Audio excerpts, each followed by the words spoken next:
in the next level in entertainment.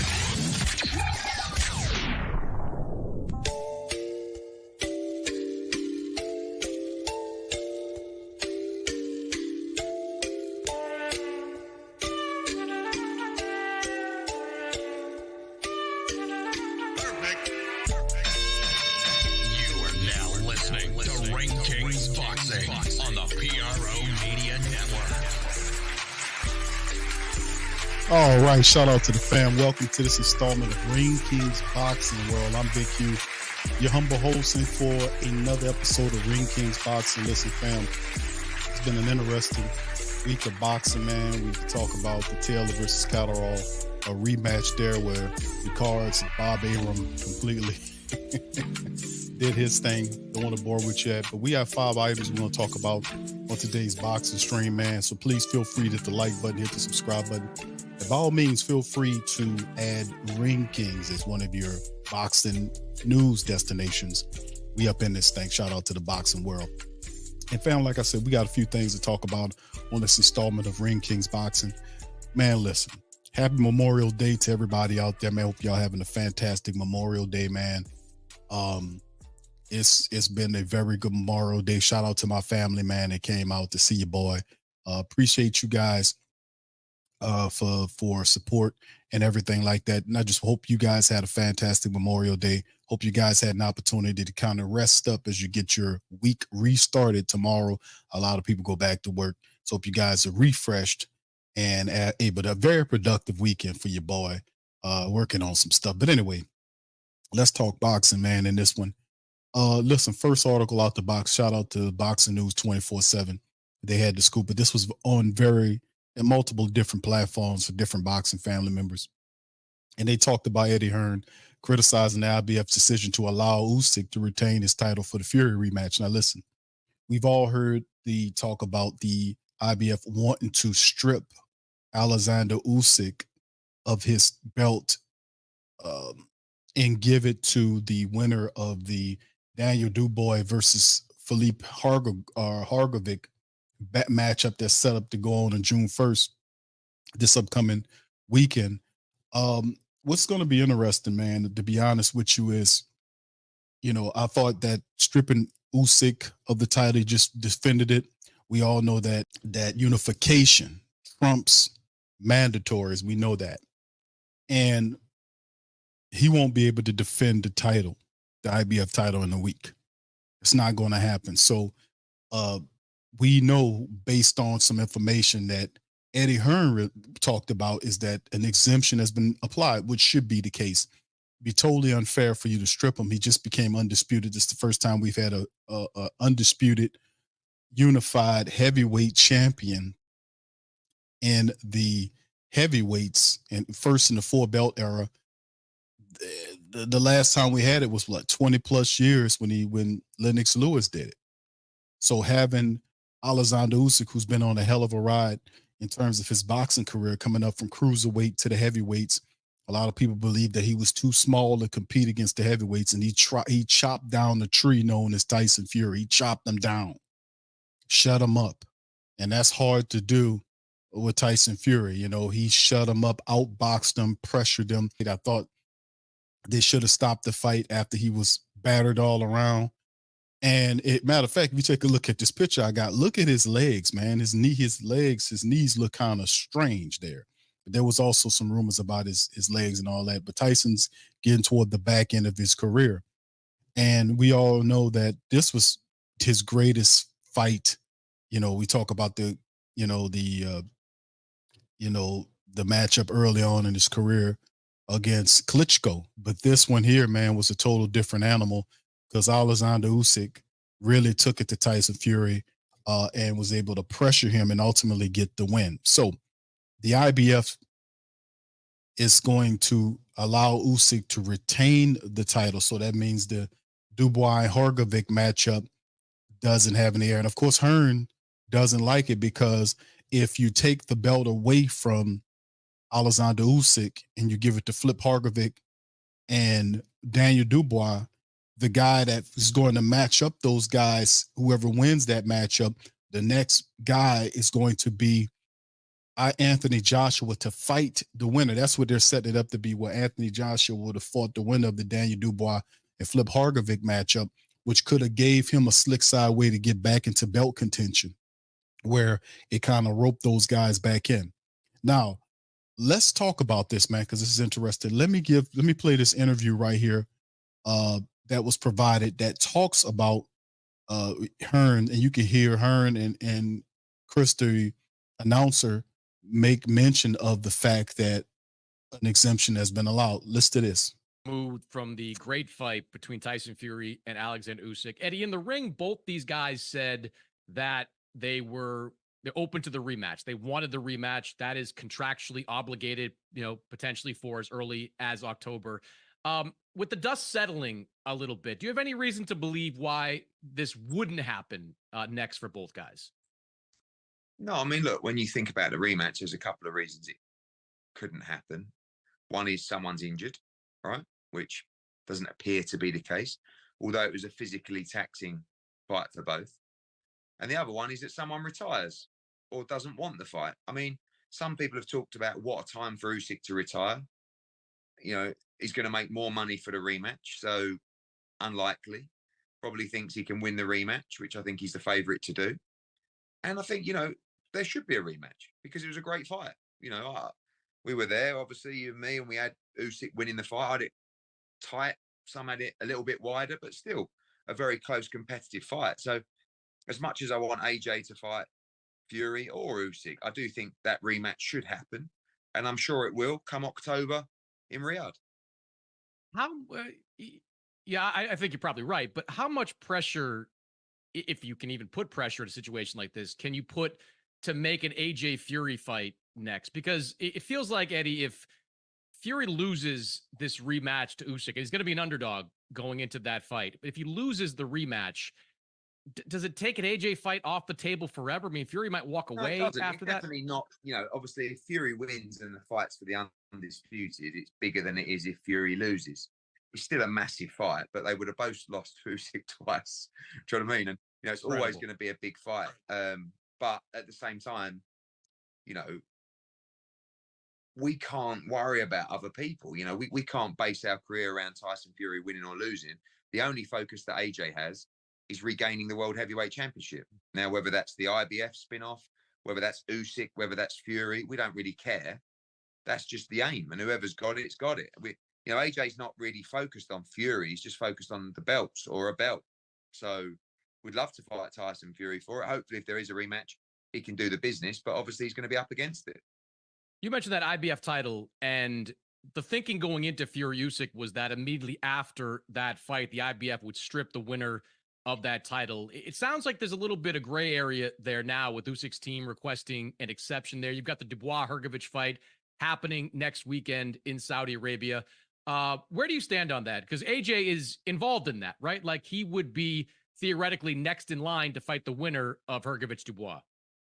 Yeah, and as I understand it, there's already been an exception. So very unlikely. I think I get both sides of the argument. You don't really want the belts to be fragmented, but then you've got a guy that's been ordered ages ago and has been waiting and waiting and waiting. So it was my understanding that the Fury Usyk fight took place on the condition that the winner has to fight Hrgovic with no exceptions. Mm-hmm.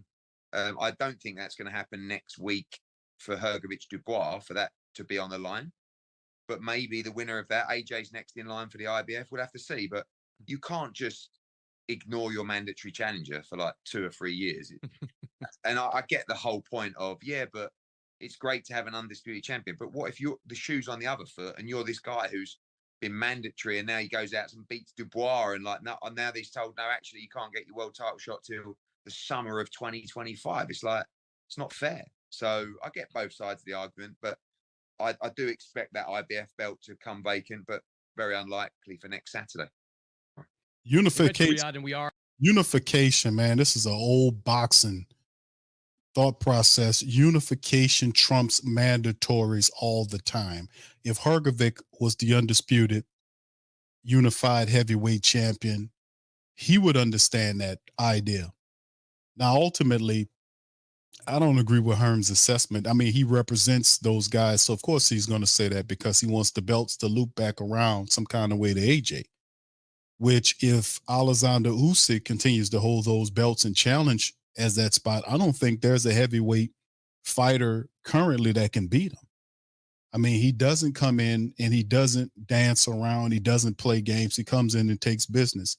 He doesn't hot dog and showboat and do this type of stuff. He goes in there and take care of business. And shame on people that go in there and hot dog, because they're going to ultimately lose, as Tyson Fury did.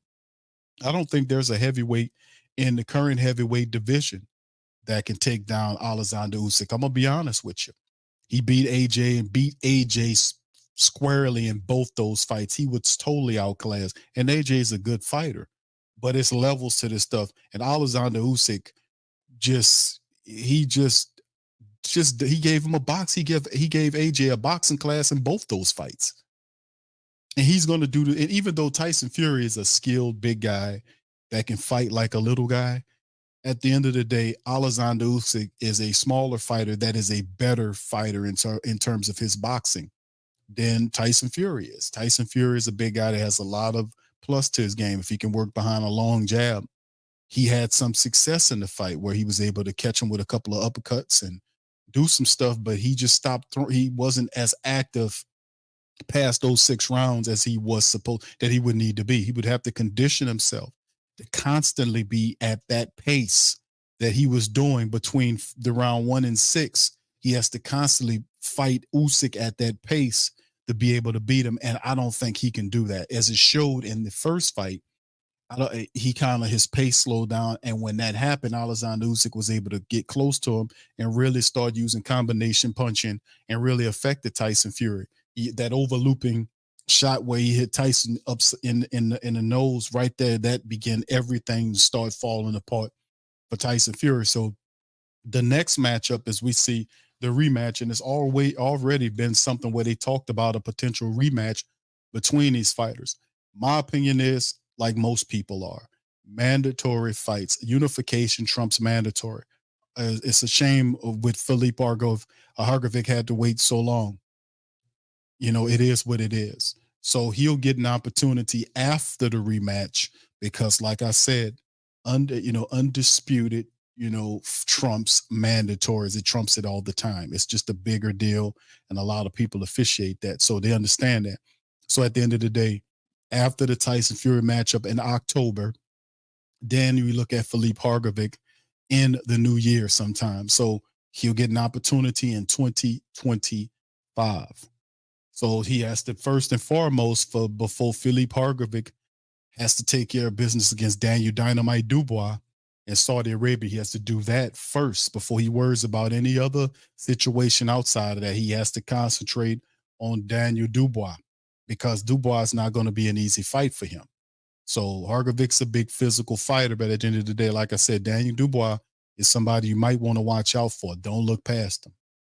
All right, so anyway, fam, let's get ready to move on to the next matchup. Y'all put in the comment section before I jump. Y'all let me know what you guys think about this situation. Do you think like I do about the Eddie Hearns? How you feel about Hearns' commentary about and criticizing the IBF for not taking Usyk's belt?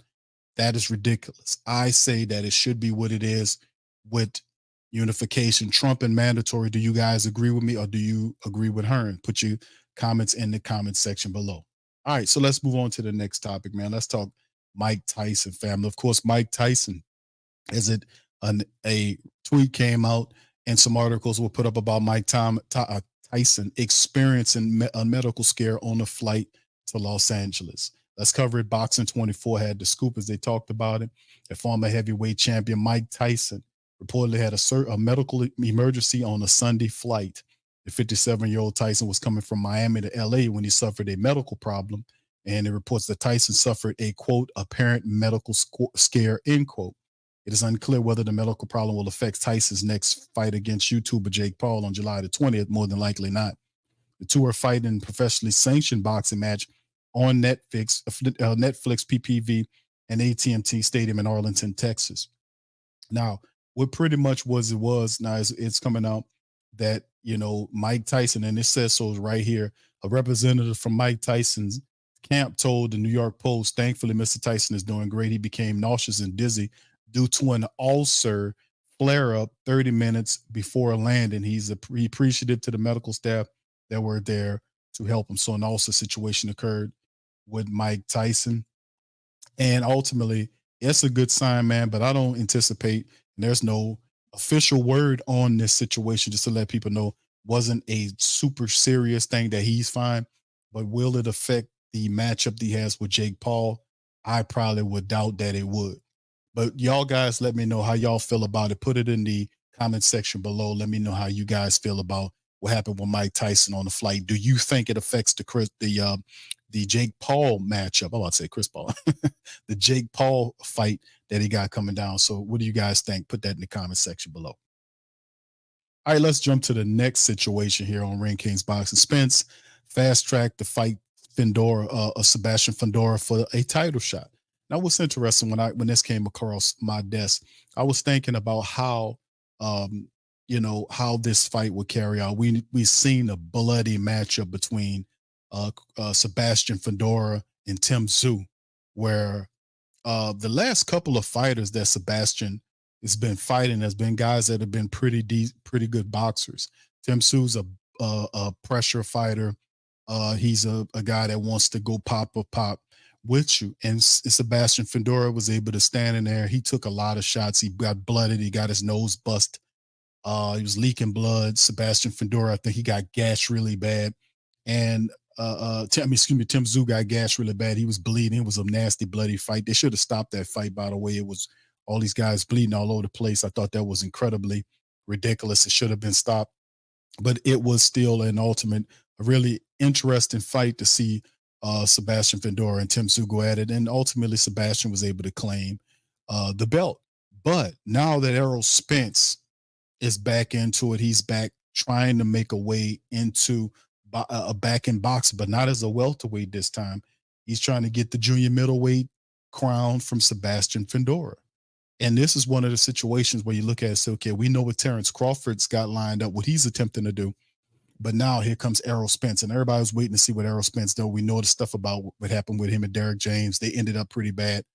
And, at first, you think about that camp, man, that they had with Derek James and Errol Spence, and they had the Charlos. Boy, how things have changed, man, since that. I got a report coming out on the Charlos, too, coming up on the channel real soon for you guys to check out. But Errol Spence wants back in, and he wants a shot against Sebastian Fundora for a title. Well, there was also a report saying that Sebastian Fundora, if he takes the fight against Errol Spence, that he could be possibly, I think he could be stripped of his belt because he was supposed to be lined up to fight. Hold on, let me see if I could pull it up, family. I'm gonna make sure I get this straight with the Sebastian Fundora fight, and perhaps they mentioned it in this article right here. Let's go into it and see what they're hitting on. Errol Spence move up to the title against the WBC WBO junior middleweight champion Sebastian Fundora in a fight being negotiated for October. Doesn't surprise anybody in boxing. The former unified heavyweight champion Spence, who's 21-1 with 22 knockouts, was allowed into the ring after Fundora's upset win over the WBO 154-pounder Tim Tszyu. And that was in March. And boy, by how time flies, right? That hinted that Spence will be the next opponent for the title in Inferno. Fundora, who's 21-1 with 13 knockouts to defend against. It's troubling because Spence is backing into a title shot of a knockout, lost to Terrence Crawford last July, and he had a 15-month layover. Spence has never fought at 154, and yet he's a world title ahead of most deserving contenders. There's more about business. Spence is more popular than the contenders ahead of him at 154, so he's been vaulted to the top of the division. He's never fought to get a world title shot against the two-belt champion Fundora. So a lot of people feeling this way, that Spence is using his name and his influence to get an opportunity to step in there and try to get the belt, which is nothing new, man. I mean, people do this stuff all the time with guys that that don't deserve, or not, I don't want to say deserve a shot, but there are other guys that is supposed to really step in and get an opportunity and not getting a chance to show what they can do. But let me share this article with you guys here, because this is also something that I want to bring you aware of, because we talk about the Fundora situation. Let me add this into it to bring this into the fray. into the fray to kind of talk about. Fundora and this is also boxing news. Shout out to them. It's Boxing News 24 covered this scoop as well, as that Fundora's to relinquish the WBO title belt for Spence fight, Crawford to battle Madrimov for the vacant belt, which is very interesting. Let's go into it. We'll see if this carries the way it's supposed to. WBC WBO junior middleweight champion Sebastian Fundora reportedly relinquished the WBO 150-pound title, 154-pound title, for a planned fight against Errol Spence Jr. in October. The move is due to the WBO placing Terrence Crawford as the mandatory for Fundora's WBO belt. Now, according to Boxing Scene, rather than defend the WBO title against Crawford, Fundora will give up the strap and take the fight against Spence, 28-1 with 22 knockouts. Now, Spence's PPV power, a significant factor in Fundora's decision. He's trying to get paid. Crawford, who's 40-0 with 31 knockouts, is already scheduled to challenge the WBA junior middleweight champion Israel Madrimov on August the 3rd at BMO Stadium in Los Angeles. Now, this is going to be a very interesting fight, to be honest with you, because we know Madrimov is a guy that is a pressure fight in his own right. He got power in both fists. Crawford's way more skilled than this guy, but this guy is going to pressure you.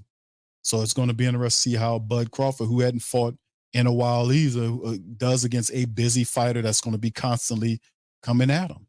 So on paper, Fundora's decision to fight Spence, who's coming off a loss to Crawford, seems weird. However, it does make business sense for him to do this because Spence is more of a proven pay-per-view fighter than Crawford, and it's a fight with a better chance of making money for Fundora.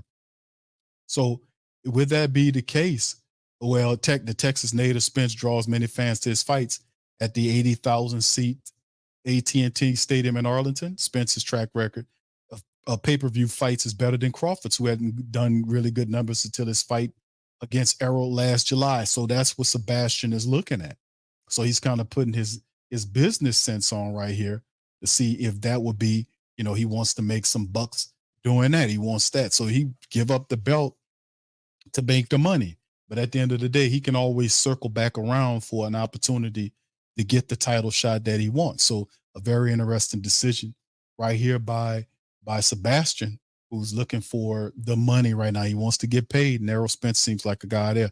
Now, listen, if you preview this matchup as Errol Spence fighting, he's 6'5", I want to say 6'5", and Sebastian Fundora. This is a tough fight for Errol Spence. And my question is, what kind of Errol Spence, what kind of fighter are we going to get with Errol Spence off that 15-something odd month layoff after getting literally just taken apart by Bud Crawford? What Errol do we get here? Because we haven't seen him since he was literally just embarrassed by Crawford. He was embarrassed. He got beat up. The memes came out with the Martin Lawrence when Martin Lawrence fought Thomas Hearn, an exhibition bout on Martin the show, and they showed pictures of him lumped up, and they started comparing that to Errol Spence. So the memes came out. He disappeared for a while, had to get his mind right, had to bounce back.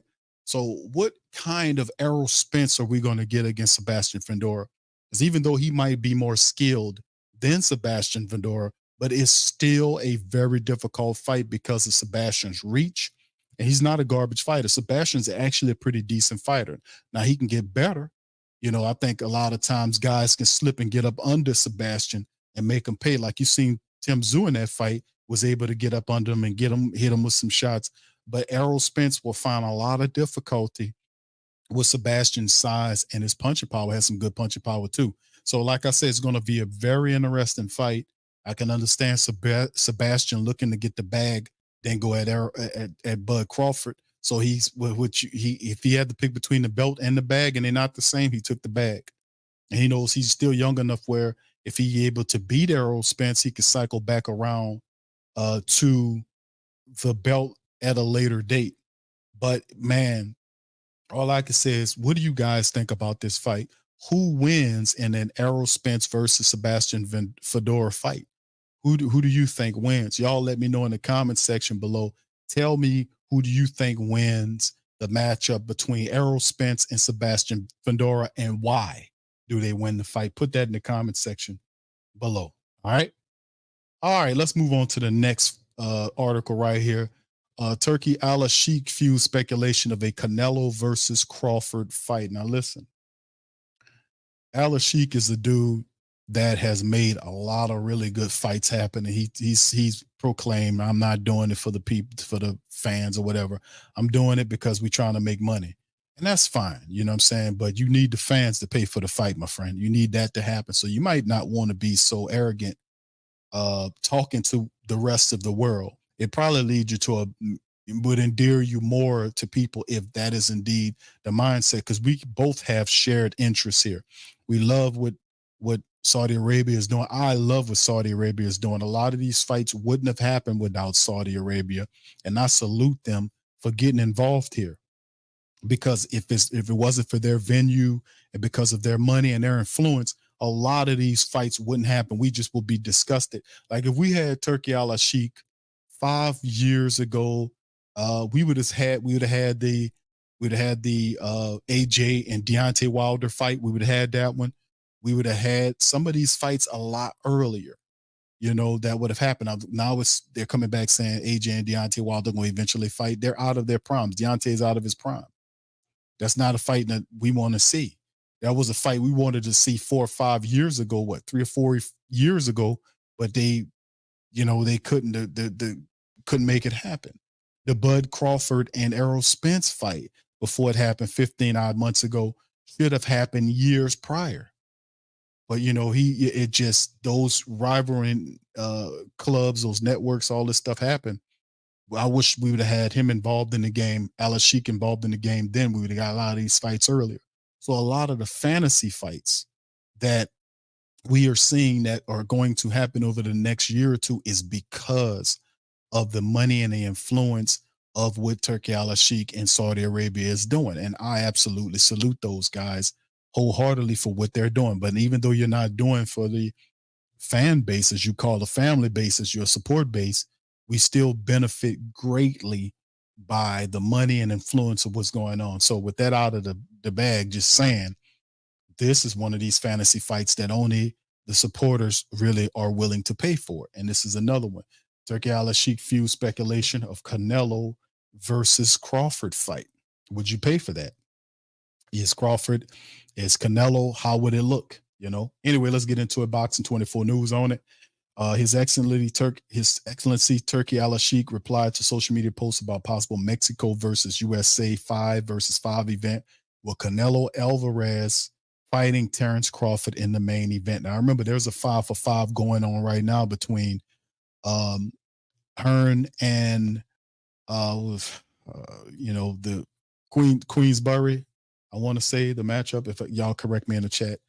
Going on with Frank Warren and Eddie Hearn's 5 versus 5 tournament, which has some interesting matchups. They see Deontay Wilder, all that kind of stuff. But it would be a celebrity-esque fight in which Crawford jumps up 3 divisions and is given a title shot on a silver platter against undisputed super middleweight champion Canelo Alvarez without earning it or proving himself. For Crawford to earn the fight against Canelo in the true sense, he would need to beat David Benavidez or David Morrell, which isn't happening. Crawford would be walking the plank over shark-infested waters if he took on one of those killers, and he's not going to do that. I don't think he will fight a Crawford versus David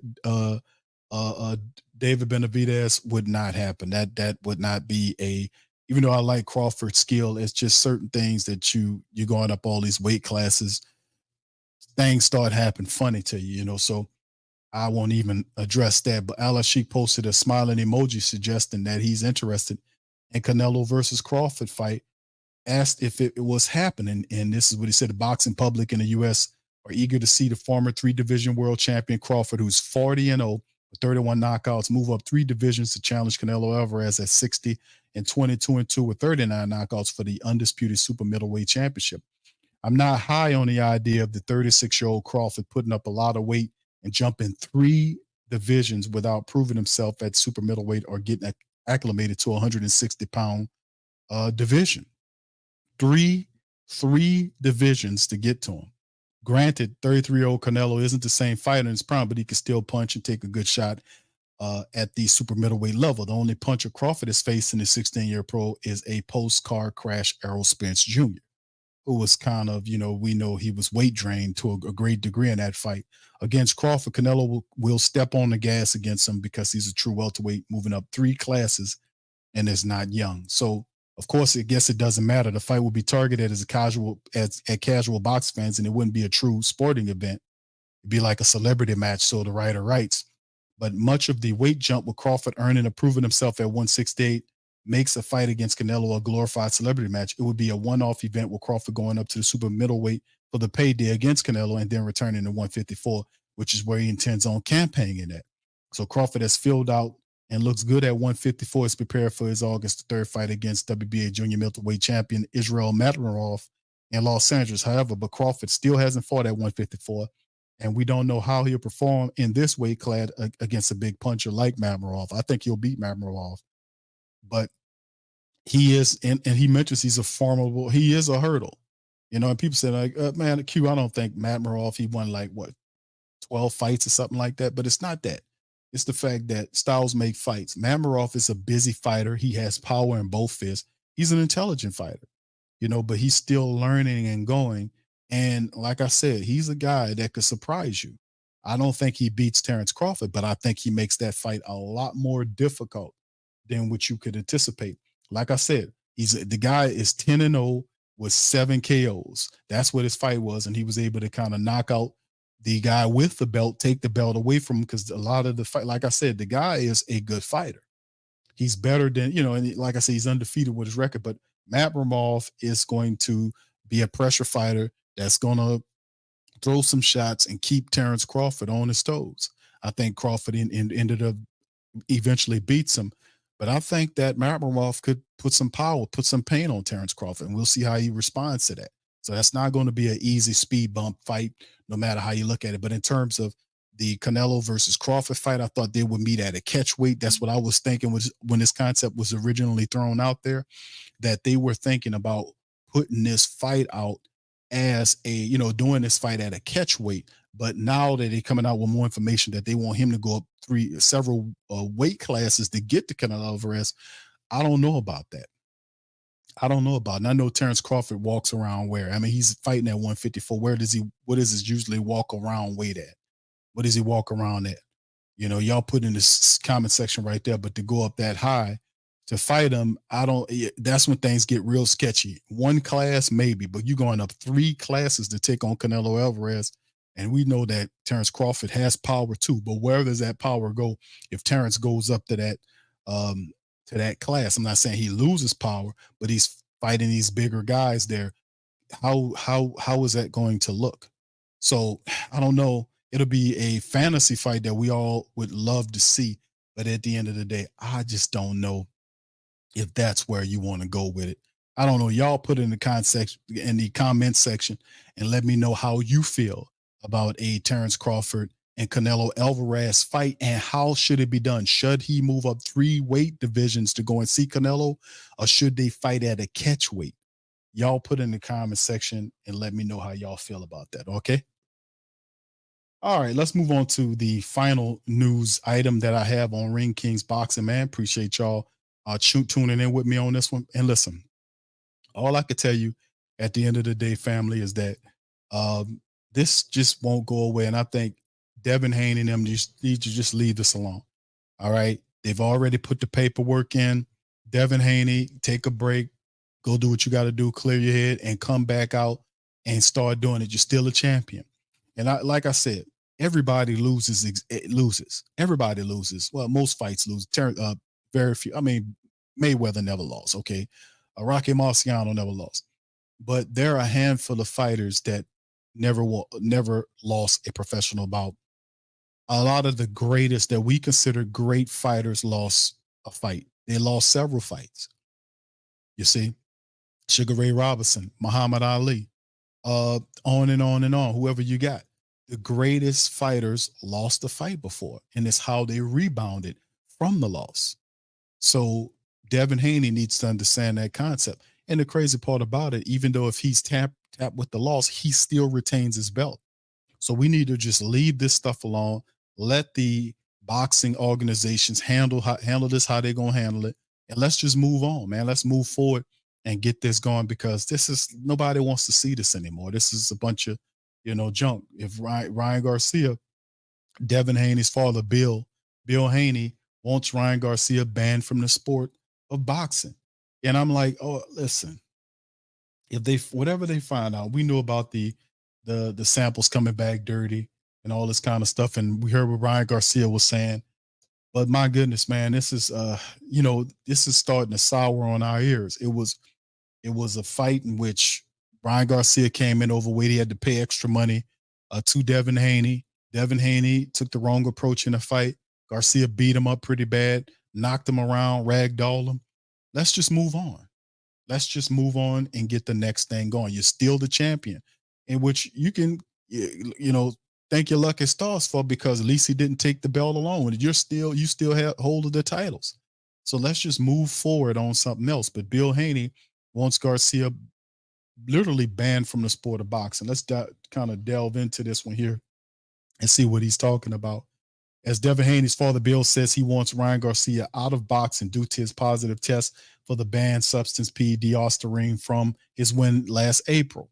Interestingly, Bill wants Ryan completely out of the sport, which means Haney, who's 31-1 with 15 knockouts, won't get a chance to avenge his loss and pick up the biggest payday possible. The defeat will stay in family members' mind forever unless Haney avenges it. Of course, if Bill isn't confident that his son can win, it's understandable why he would want the campaign to have Ryan Garcia out of the sport. Now, the New York State Athletic Commission still needs to meet to decide whether to suspend, ban, or clear superstar Ryan Garcia, is 25-1 with 20 knockouts. Now, Ryan team revealed that they took a hair sample that returned negative. So the New York Commission could potentially clear Ryan if they feel the hair follicle test proves his innocence, which if they do that, that could be the case. Haney would have to move on and live with the loss on his record. Even if it were removed, the defeat would still be there, and his career would just be a tarnish regardless. Ryan exposed Haney for having a fragile chin and zero punching power.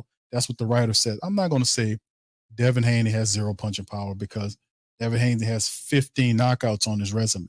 He's not a knockout dude. Devin Haney's a good fighter. He's a guy that does show some power.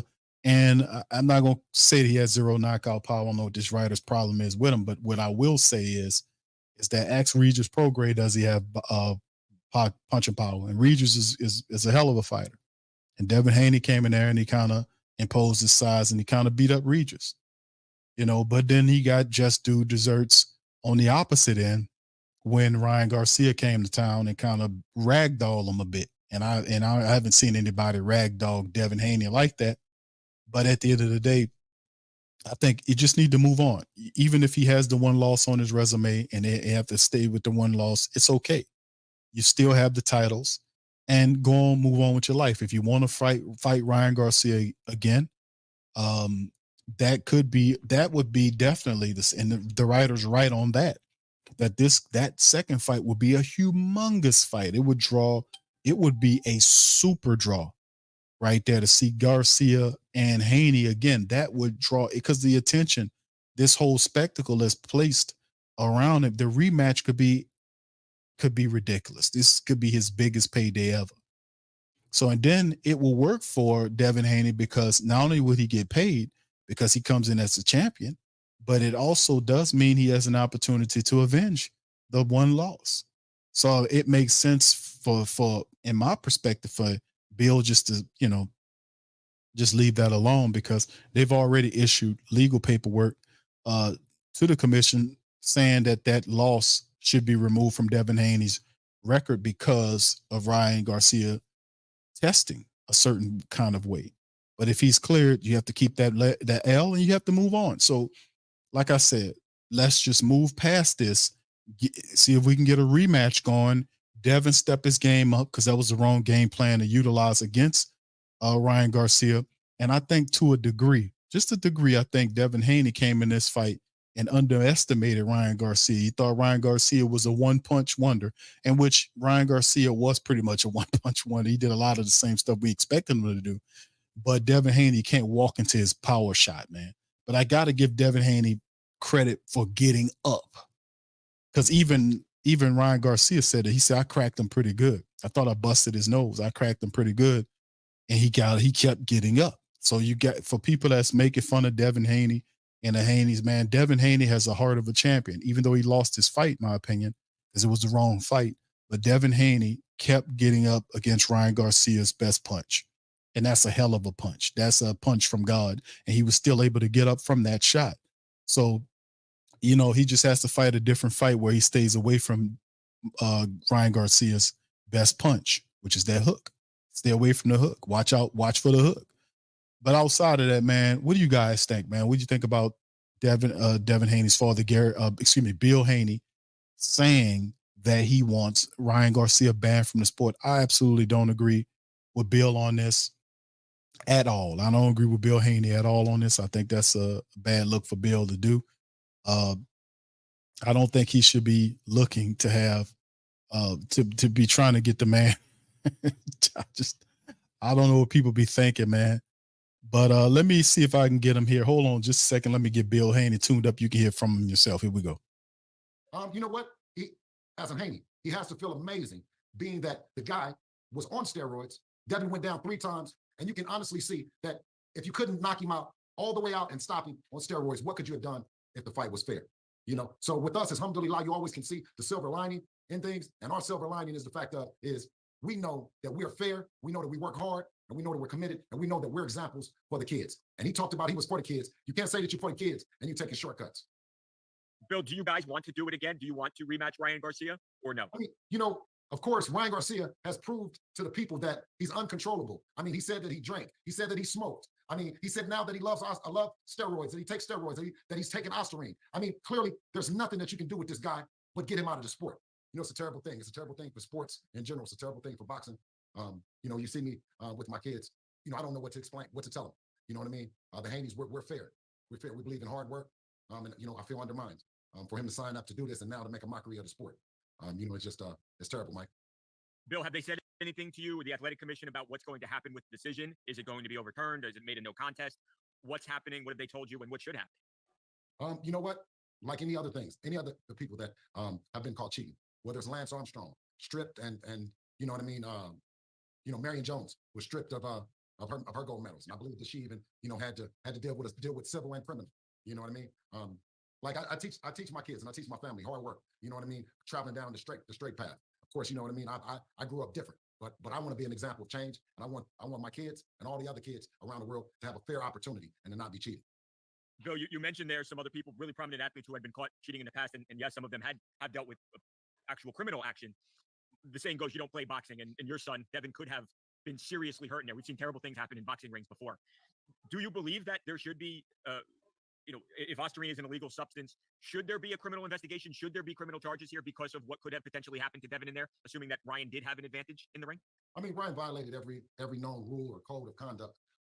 You know, he openly said that he went out and bet on the fight, but openly knowing that he was cheating, right? He's cheating and betting. So he's defrauding more than just the people of boxing. Seems like to me he would be defrauding casinos, gamblers, sports betting books, everything alike. I mean, we're fair. We're fair.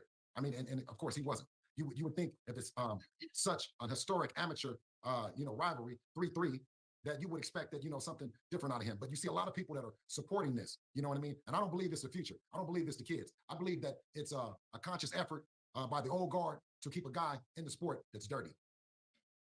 I asked Bill Haney, man, and listen, this is commentary on this. I know TMZ loves to not let you use some of these clips, but this is commentary. This is commentary on what Bill Haney's saying about Devin and Ryan Garcia. The reality is, this was the build up to the fight. Ryan Garcia was very untraditional with a lot of stuff. He was smoking, drinking. He came in overweight in the fight. It was, you know, disrespectful to a lot of fighters for him to come in as heavy as he did. He had to pay extra money. He lost the opportunity to fight for the belt, but ultimately he goes in there. He beats up Devin Haney. Haney agrees to it. Haney gets pretty much embarrassed. He still was allowed to keep his belt. So if Ryan Garcia was more disciplined, Ryan Garcia would be the champion right now. If he came in underweight like he was supposed to, Ryan Garcia would be holding the belts right now. That's how crazy this whole situation back then. But the thing is, Bill Haney, there is no bigger fight than the second fight for Ryan Garcia. What does Devin Haney go after this? I mean, if Devin's a champion like I think he is, because I actually like Devin Haney. I like Bill Haney's. I think the Haneys are good people. But at the end of the day, I still think that if you're thinking about how things should play out, that you don't deprive Devin Haney of an opportunity to avenge his loss to Ryan Garcia. I think if he comes in with the proper plan, he could beat Ryan Garcia. I think Ryan Garcia, like the fight was, Ryan Garcia came in and Ryan Garcia wasn't active through all of those rounds. But when he was active, Devin Haney had nothing to keep Ryan Garcia from coming at him. Like I said, it's like he walked through a lot of Devin Haney stuff. He really did. Remember, and that's the strange part about the fight. It's like at times Ryan Garcia would just shell up and turn his back and do weird stuff. But when Ryan Garcia wanted to attack Devin Haney, there was nothing Devin Haney could do about it. There was nothing. He couldn't keep him off. It wasn't nothing that he could throw at Ryan Garcia that told him, listen, I better chill out with this. When he used what I call the berserker mode, when Ryan Garcia went into berserker mode, there's nothing that Devin Haney could do to stop him. So he would have to fight a more disciplined fight. And I've seen Devin Haney fight really smooth, slick, disciplined fights. He will have to keep his temperament under control.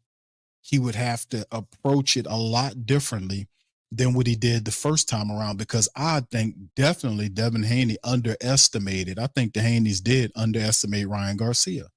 They looked at him as a one-hit wonder, a one-punch wonder with the hook, and that was true. Ryan Garcia was a dude that basically relied on his hook, but why would he not rely on the hook when you going right into it? So to me, and most boxing family members, that second fight would be probably one of the biggest fights in terms of sales, because all of the stuff that happened with the first fight, all of the stuff that happened after the first fight leading into what could be a second fight, all of this stuff serves as promotion work. You couldn't buy any better promotion than this second fight. So if I'm Bill Haney and I'm Devin Haney, I'm meticulously looking at what's going to happen, and based on whatever decisions that the commissions make, because I know the Haneys sent paperwork to the commission to have them to throw out the loss. But if they decide that he was, that he's clean based on the hair test, then you have to live with the L. There is no dishonor in losing a fight. The dishonor is how you come back from the fight. I'm going to say it again. There is no dishonor on how you lose the fight, but it's how you come back from the loss is what counts. And this would gain Devin Haney a lot of respect, even more respect than he's already, that's been given. This will really set him on another level. I remember Devin Haney lost to Garcia. They beat him up. He got back up after being flowed several times in the fight, and then goes in and beats Ryan Garcia in the matchup. In the rematch, avenges his loss. That's it. Moves on to the next fight, retains his belts. That's a great story to have, because the great ones lose. All great ones lose. It's how you come back from it. Like I said, Sugar Ray Leonard, Sugar Ray Robinson, Muhammad Ali, who you got? Joe Louis, all the greatest, the ones that you call the greatest at their classes. The majority of these fighters have lost fights and came back and are considered some of the greatest in the sport. So it's no dishonor in losing. It's how you lose and how you come back from a loss, because everybody falls down at times. Everybody has issues and errors and fall down. It's how you come back is what make you who you are. So like I said, man, I would want to see that second fight, no doubt about it. Will it happen? It's a lot of stuff going on right here. But if Devin Haney and Bill Haney are thinking about money and getting money, there is no bigger fight than the rematch between Devin Haney and Ryan Garcia. because Ryan Garcia already said that he'll give him the fight. Now, was he talking mess? I don't know. But I think Ryan Garcia would definitely want to give him another shot. And I think that's something they should be looking at this time around. Devin Haney, don't take him lightly. Don't listen to all of the stuff, because he might all of the I ain't gonna say crazy stuff, because he was saying some real stuff. Ryan Garcia was saying a lot of real stuff. Now, was he serious about it? That's a whole nother thing. But not getting off kiltered or thrown off by some of the antics that he was doing and the things that he would say and all this kind of old stuff, just handling it a certain way, ignoring it, but at the same time saying this guy's dangerous and giving him your best game, literally dissecting his game, because Ryan Garcia is not a difficult fighter to put on tape and break down. He really isn't. You just can't walk into his punches. You can't walk into the hook. You can't be served up on a plate like that to his best punch. You got to do better than that. But anyway, that's all I got on today's Ring Kings boxing episode. Listen, fam, do me a service. Hit the like button, hit the subscribe button. And by all means, feel free to make Ring Kings Boxing one of your favorite boxing shows where you get all your latest news. And listen, fam, we'll be doing these every Sunday. I know today's Monday, Memorial Day, but we'll be doing these every Sunday, man. Full out Ring King Boxing episodes like we used to do. Shout out to my brother, my partner, Eddie Too Mean Johnson. Rest in power to that brother. He was a co-creator of Ring Kings Boxing. I'm still carrying these on with him in mind. So thank you. Shout out to my brother. Rest in power. With that being said, fam, y'all hit the like button, hit the subscribe button, and I'm going to holler at y'all on the next one. Much love and peace.